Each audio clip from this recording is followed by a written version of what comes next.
Graça e paz, queridos irmãos. Nesta tarde, eu estou aqui para que junto possamos meditar um pouquinho na palavra do Senhor. E eu quero estar falando com você a respeito da era do poder global que está acabando. Hoje nós vemos que o poder está dividido entre as nações. E este poder já se definiu. Ele está distribuído entre 10 nações. Então existem grupos que já estão ditando regras para todos os governos do mundo.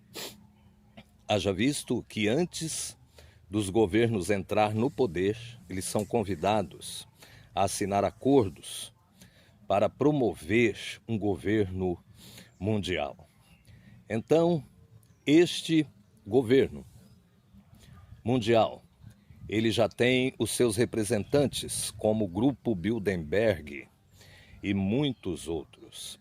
Então, para iniciar nesta tarde este pequeno estudo, eu quero junto com você ler a palavra de Deus em Gênesis no capítulo 11, no versículo 9, que diz assim: Por isto se chamou o seu nome Babel, porquanto ali confundiu o Senhor a língua de toda a terra.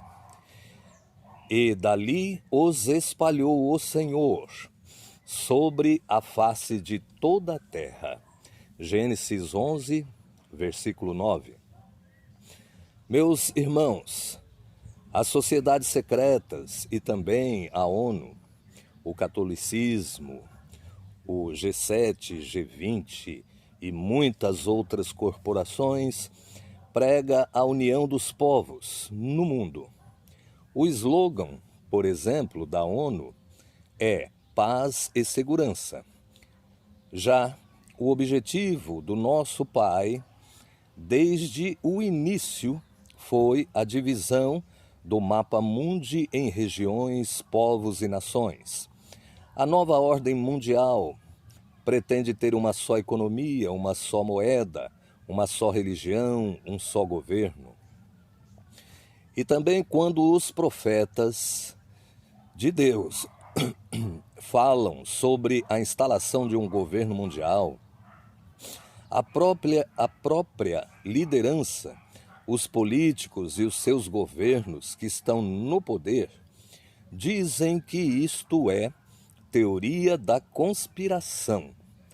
Mas qualquer pessoa que tem interesse pelo assunto e um pouco de conhecimento e visão sabe que o poder das nações está chegando ao fim e em breve vamos ver o mundo entrar em um novo regime de governo global. E isto em todas as nações no Ocidente. E as outras nações, porém, as outras nações, como as Américas, vão acompanhar. Então, quanto à igreja, o tempo dos gentios está se findando. O tempo dos gentios é o tempo em que Israel ficou fora do seu território, espalhado pelas nações. É também o tempo da igreja e o tempo aceitável para ser salvo. Bem, está para acontecer a plenitude deste tempo, a plenitude dos gentios. Todo aquele que não pertence a Israel é considerado pelo Senhor como povos gentios. Para isto, irá ser necessário o número dos salvos se completar. E depois disto vai acontecer o arrebatamento. Então a igreja estará plena. O que disse um médico que andou com Jesus? Ele disse assim: E cairão ao fio da espada, e para todas as nações serão levados cativos, e Jerusalém será pisada pelos gentios, até que o tempo dos gentios se completem. Este foi o médico Lucas, em Lucas capítulo 21, versículo 24. Os povos de todas as nações e línguas serão uma porcentagem que Deus já separou, serão arrebatados. Depois destas coisas olhei, e eis uma multidão, a qual ninguém podia contar, de todas as nações e tribos e povos e línguas, que estavam diante do trono, perante o Cordeiro, trajando vestes brancas e com palmas nas suas mãos. Apocalipse, capítulo 7, versículo 9. Nesta descrição, meus irmãos, que fala a respeito do trono do Cordeiro, a igreja já está no céu. Para isto acontecer, tem que haver o arrebatamento antes da tribulação. E eu quero explicar este pequeno ponto. Veja bem, é possível explicar? Vejamos. Porque em Apocalipse, no capítulo 6, o anterior ao 7, fala sobre o início da tribulação. E todo mundo que conhece o Apocalipse, estuda, sabe disso. E você pode ler também, fala sobre este início, o início da tribulação. Este início da tribulação, meus irmãos, é o momento em que o anticristo, ele vai se apresentar na terra. Mas é preciso ficar claro que a Bíblia Sagrada, ela fala de um falso anticristo e também fala de um falso profeta. Então, está sendo usado homens considerado anticristo ao longo de toda a história. Se você procurar no livro de história, estudando sobre Hitler, estudando sobre Napoleão, na época as pessoas pensavam que esses homens eram o anticristo. Então, anticristo são homens levantados pelo espírito maligno, né? O espírito maligno levanta homens ao longo da história para confundir, para distrair do verdadeiro objetivo do inferno. Porque, meus irmãos, quando o anticristo aparecer, será 2 espíritos imundos que vão sair do abismo e vão tomar posse de 2 pessoas na terra. Inclusive um terceiro que vai entrar na imagem da besta. E esta imagem vai poder falar. Esta imagem vai exigir que as pessoas sejam marcadas. E falar em marcadas, você sabe, em outro vídeo eu já falei que a firma Microsoft está se transferindo para Israel. Então a sede vai ser ali, no país de Israel, em Jerusalém. E é dali que vai sair o controle do anticristo para controlar todas as nações na face da terra. Existe até um projeto do dono e diretor desta firma para colocar a identificação nas pessoas em todo o mundo. Este projeto já foi apresentado. E a nanotecnologia e esta identificação já está acessível. E já foi apresentado este projeto, porque dizem que é a única maneira de controlar as nações e controlar o ser humano. Então, por que em Apocalipse 6 está falando sobre a grande tribulação?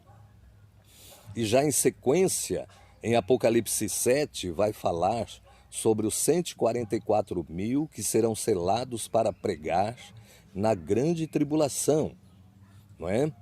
Entre aspas aqui, eu quero dizer que esses homens serão varão israelitas escolhidos.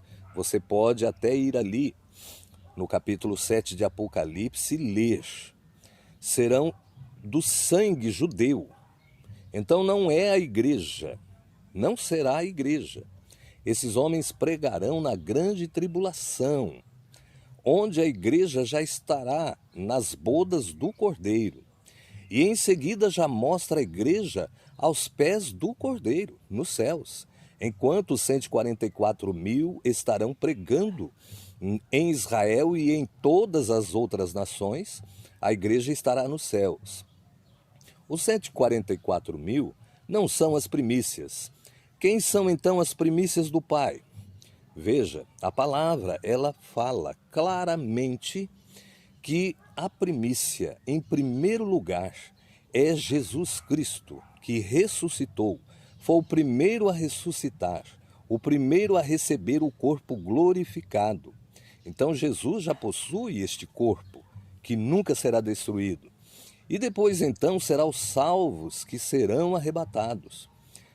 Irmãos, tem pessoas ensinando que os 144.000 são os primeiros salvos. Só que não é.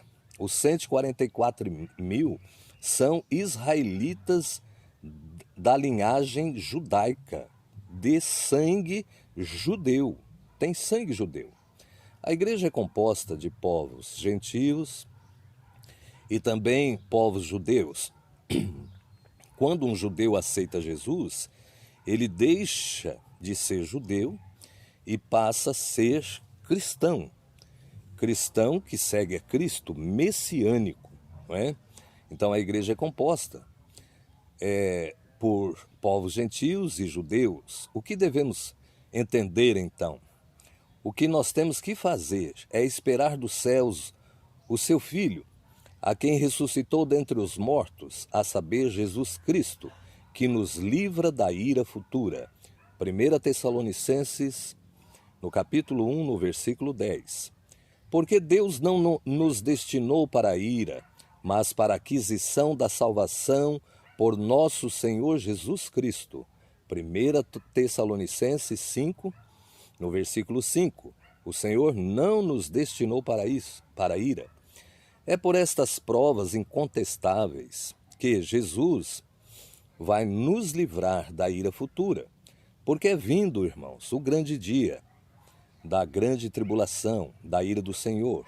E quem poderá resistir? Apocalipse 6, versículo 17. Para confirmar os vossos corações, para que sejais irrepreensíveis em santidade diante do nosso Deus e Pai, na vinda do nosso Senhor Jesus Cristo, com todos os seus santos. 1 Tessalonicenses 3, no versículo 13.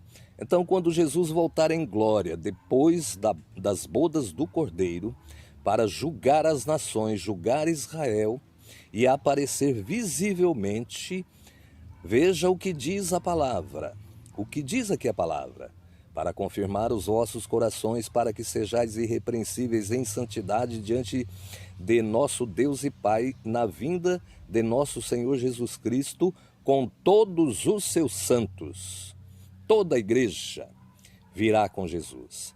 Em Apocalipse, então, no capítulo 7, tem um acontecimento que precisa ficar claro. Foi esta visão que João teve dos 4 anjos que estava sobre os 4 cantos da terra e que segurava os 4 ventos que assopravam sobre a terra.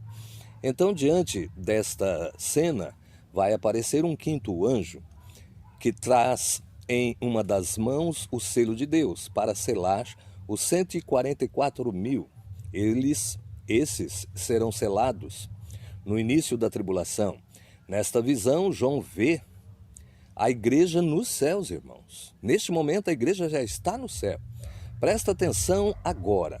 Veja bem, isto mostra claramente que a igreja não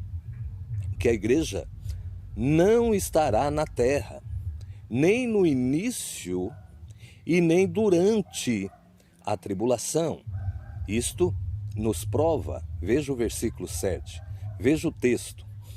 Diz assim em Apocalipse 7. Depois destas coisas olhei, e eis aqui uma multidão, a qual ninguém podia contar, de todas as nações, e tribos, povos e línguas, que estava diante do trono e perante o Cordeiro, trajando vestes brancas, com palmas em suas mãos, e clamavam com grande voz, dizendo: salvação ao nosso Deus, que está sentado no trono, e ao Cordeiro. Apocalipse, como eu disse, capítulo 7, do 9 ao 10. Então, preste atenção. Os anjos não podem cantar salvação, eles nunca pecaram, para dizer: salva-me, ó Deus, socorre-me, ó Deus, na minha aflição, perdoa o meu pecado, não é? Então, quem cantará ali no céu será a igreja. E neste momento estará se desencadeando o início da tribulação, onde as duas testemunhas irão pregar o evangelho do reino, e os 144.000 irão pregar o evangelho do reino. Muitos pregadores falam que o evangelho tem que ser pregado no mundo inteiro para depois vir o fim. Mas, irmãos, nós temos que entender que nós estamos no tempo da graça e existe o evangelho da graça, que é o favor imerecido. Nós não merecemos e recebemos a salvação. E existe o evangelho do reino, que é o mesmo evangelho que Jesus pregou ali em Jerusalém. É o mesmo evangelho que João pregou.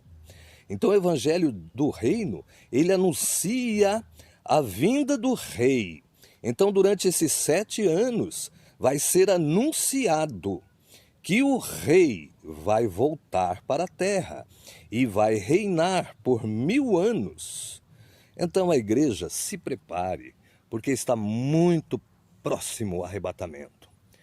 Tem até pessoas, finalizando aqui, falando sobre os 3 dias de escuridão. Talvez em outra oportunidade eu fale sobre isto. Irmãos, esses 3 dias de escuridão será no início da grande tribulação. E isto vai ser uma preparação para a igreja, para o arrebatamento. Nada eletrônico vai funcionar, nem mesmo os carros vão dar partida. Este planeta, conhecido como X, outros falam Nibiru, você pode acompanhar a rota dele no estudo científico e ver que ele existe. Ele vai tampar a luz solar e a Terra vai ficar em 3 dias de escuridão e os demônios serão soltos. Então, irmãos, a igreja neste momento vai se achegar aos pés do Cordeiro. E, como diz a palavra, nenhuma das ovelhas que Jesus recebeu vai se perder. Então fique firme, espere, porque esse tempo está muito próximo. Neste momento eu quero que você fique na paz do Senhor Jesus. Amém?